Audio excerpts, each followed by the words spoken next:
I think we can all agree there are two franchises that have shaped the survival horror genre forever: Resident Evil and Silent Hill. The controls, atmosphere, inventory management, monsters, and narratives created some of the most tense, disturbing, and emotional scenes in the horror genre. Silent Hill 2 was especially impactful because of how it used horror to explore human emotions and traumatic experiences.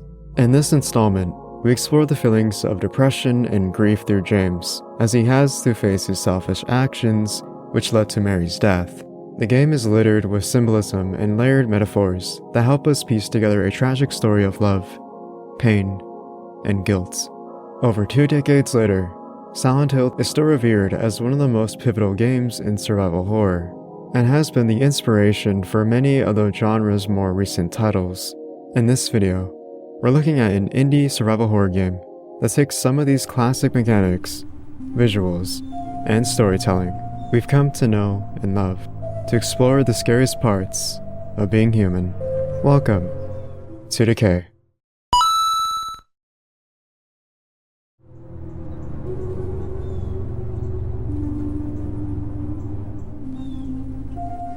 We start the game standing in our humble apartment. We move our protagonist using tank controls, so if you've ever played old survival horror games, you'll quickly feel the similarities here. If you're new to these controls, they can be a bit jarring at first. All you have to know as far as gameplay goes is you move with WASD or the arrow keys and use space to interact. Although it doesn't appear that our character here is in the mood for anything at the moment. I felt a weird sense of dread as I could relate to that feeling of boredom that makes you feel paralyzed and sucks at your energy, making you feel worse when you realize you've wasted hours doing nothing. It's quiet here.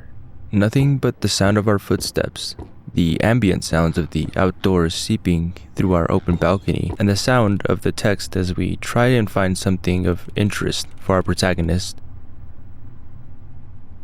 There seems to be some mysterious substance coming from the bathroom, but not even that is enough to faze this guy. I've always found games that take place in a smaller setting more difficult for me to get through. These games make it easy for you to miss obvious key items and story-advancing interactions. After all, we're so used to having to look for these things in vast worlds, making us overthink when we're in these smaller environments. I wandered around for a bit, just exploring the apartment, trying to get as much information about our mysterious character as I could, getting a glimpse into his everyday activities, his quirks, and thoughts. Though he doesn't give us much, it's the silence that allows us to get to know him. He's not a very social person, and it seems his everyday life is horribly draining to the point that he can't be bothered to do much. But that being said, there's nothing better than a plate of chicken nuggets after a long day, in my opinion. Wandering through the apartment for a little bit opens your eyes to these aforementioned things hidden in plain sight that we missed during our first sweep. It's upon examining this picture next to our bed that we get the first real emotions from our protagonist. I really miss you guys. I feel like it's been ages since then. Wish you all were here. A tragedy that has haunted him for years, it sounds like. Funny enough, trying to figure out what my objective was just walking around the house reminded me of those times where you aimlessly scroll on social media or hop from hobby to hobby trying to escape boredom or procrastinate those daily responsibilities, even putting off the next day because you know it's going to be the same thing all over again. I mean, this alone. How many times have you known you needed to go to bed, but you tell yourself you aren't tired because you know sleeping means restarting a cycle you might not be too fond of? This felt a little too real, hit a little too close to home. This bit of dialogue here about the bookshelf not having enough books can even be construed as a metaphor for how our character is feeling about life in general, about that emptiness that haunts us.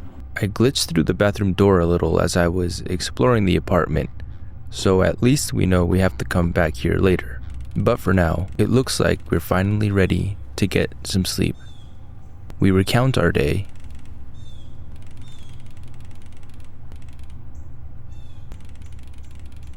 and call it a night.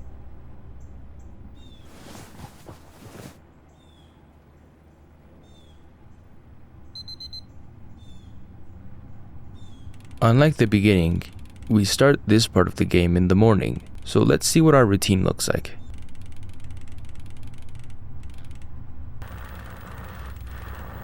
Unfortunately, whatever is bothering him doesn't seem to be something he can just sleep off. I'm sure a lot of us can relate to this feeling and how much it can truly affect your mental state.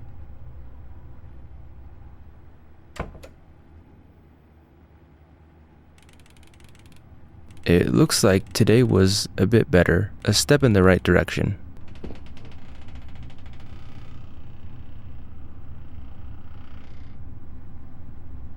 Well, until now. We're finally able to head into the bathroom, and this is where we interact with our first key item, last week's newspaper.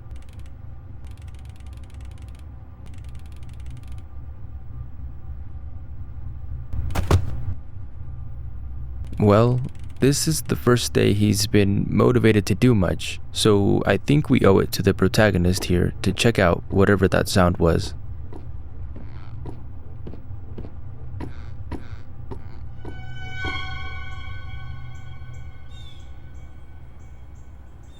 Weird. Did you guys see anything? Never mind that. It's time for bed anyway.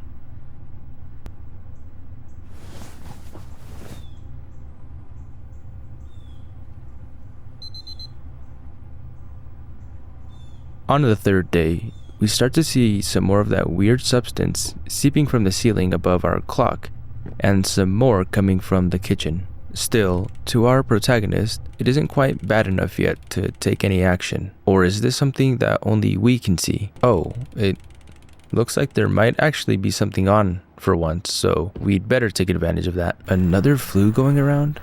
Great. Good thing I never get to go out.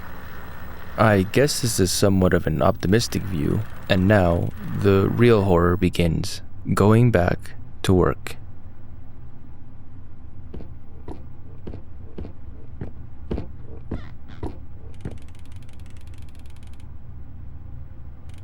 But at least he has something to look forward to.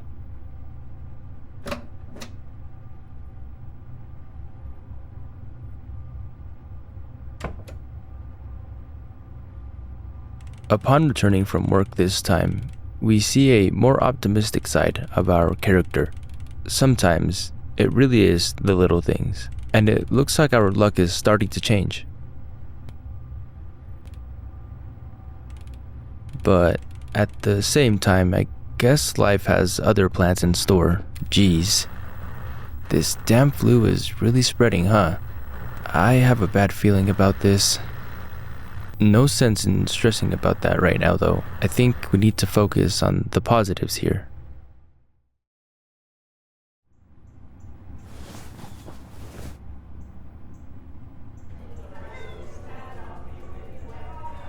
We awaken to the sound of strange voices, and our character doesn't seem to be too happy about being woken up at 3:33 a.m. Let's go see what all the noise is about.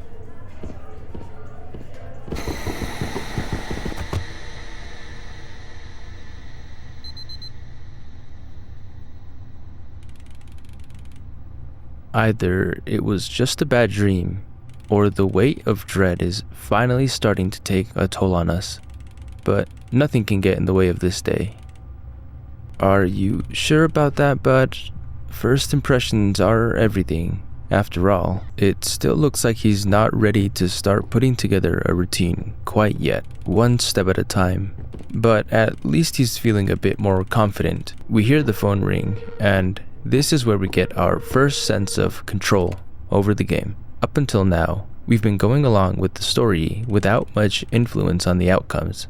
This phone call with our boss gives us two choices: skip work and go on that date, or bail and keep our job. I feel like our guy here has been through a lot, so I tried to make the best choice for him. Though I'm not responsible for the way in which he goes about it. It looks like this flu is no joke. But when things have been so bad for so long and you get a glimpse of sunlight, it can be blinding. I mean, he even has enough gusto today to clean up his kitchen. Okay, it's time for that date.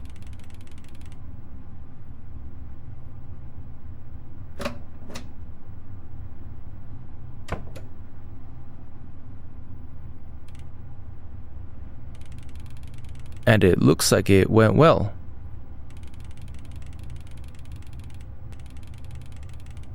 Except for one little oversight.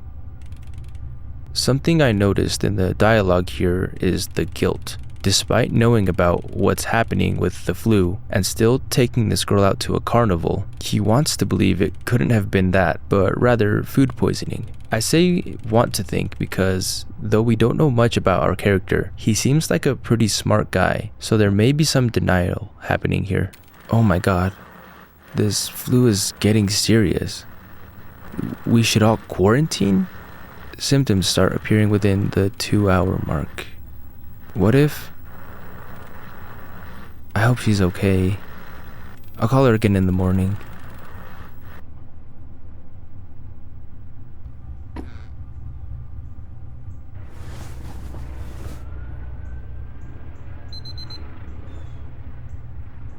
Once again, we wake up at 3:33 a.m., but this time instead of waking up to the sounds of people, it's to the sounds of sirens and helicopters. It sounds like Raccoon City out there.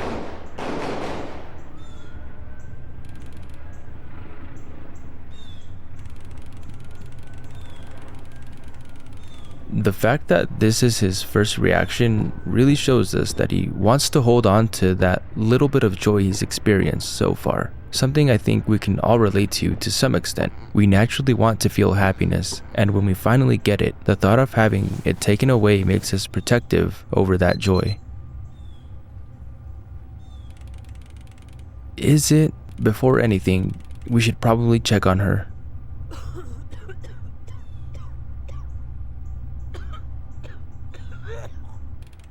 Must be busy. The black substance seems to be spreading throughout the home. It looks like we're losing some steam. That has to be her.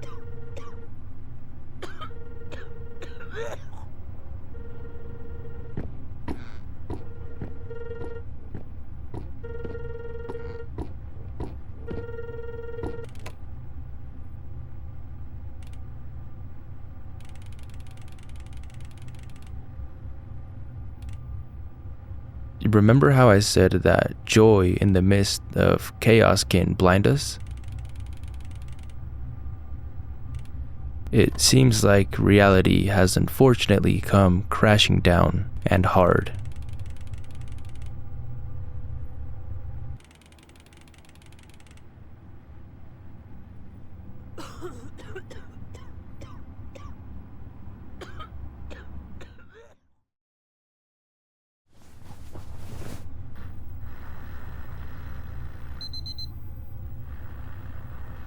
Another 3:33 a.m. wake up, but this time, we're no longer in our apartment. This has to be a dream. A woman and 4 children were found dead in their car under a bridge this morning. Only the woman, her son, and 10-year-old survived. 10-year-old and 11-year-old were pronounced dead on arrival. Is in critical condition. It is suspected the woman had been drinking before entering the vehicle to take the children home. Can it be that the picture next to our bed, are we the survivor? The kids. He was the only one to make it. Passed away last night. Why did you do it, Jamie? Why don't you listen? Put the fucking bottle down. Their blood is on your hands now. I hope you learned your lesson. Unfortunately, it looks like this is what has been haunting us. The same picture from our nightstand. I hope you know. I forgive you. The creature we saw run at us toward the beginning of the game comes back here, and once again charges us. But who or what is this?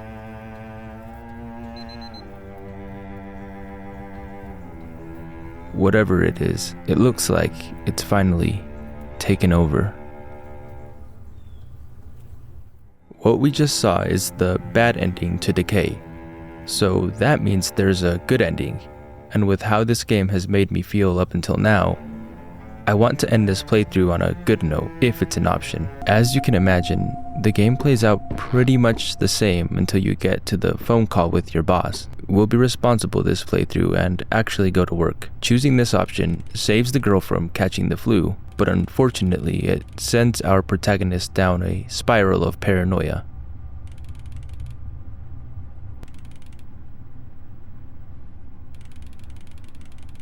We go to bed.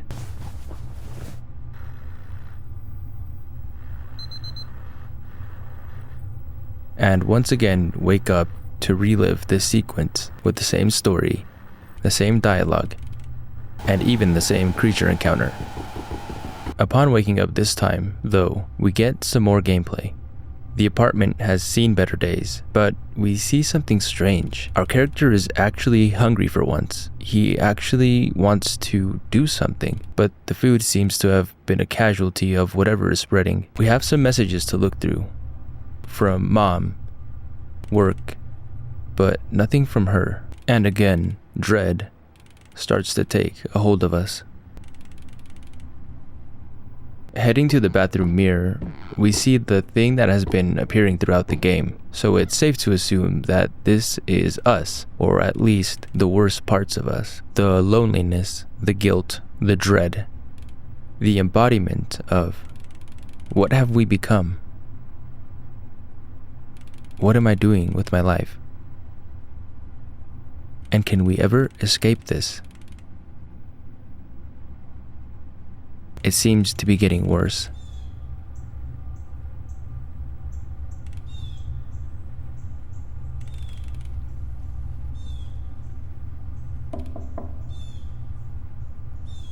I wonder who that could be.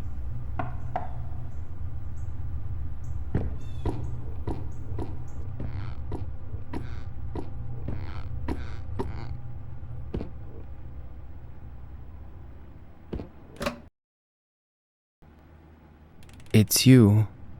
What are you doing here? I just came here to say that I've been worried about you. I don't hate you, and I'm here for you. I just want you to know that. You're not alone.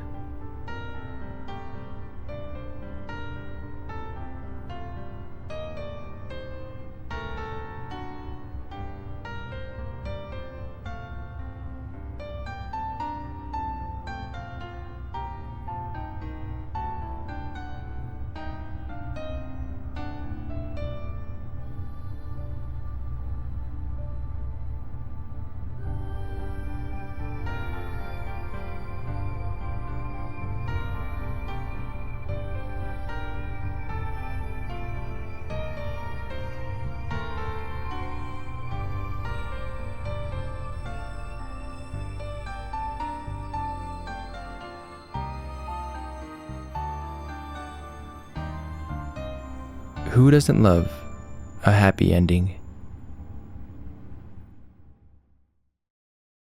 Thank you so much for exploring this horror indie game with us. The way just walking around and following the story written for this character was able to resonate with the experiences we have all faced at one point is something I wish more experimental and indie horror games would focus on. I also really enjoyed the atmosphere and thought that the premise was interesting. This is really more of an experience. So if you like that style of game, make sure to check it out on itch.io.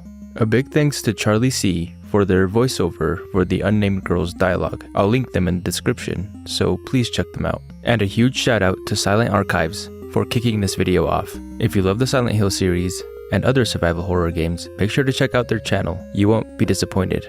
If you enjoyed the video, feel free to stick around. I'd love to have you. That's all for now. Thank you again, and I'll see you in the next one.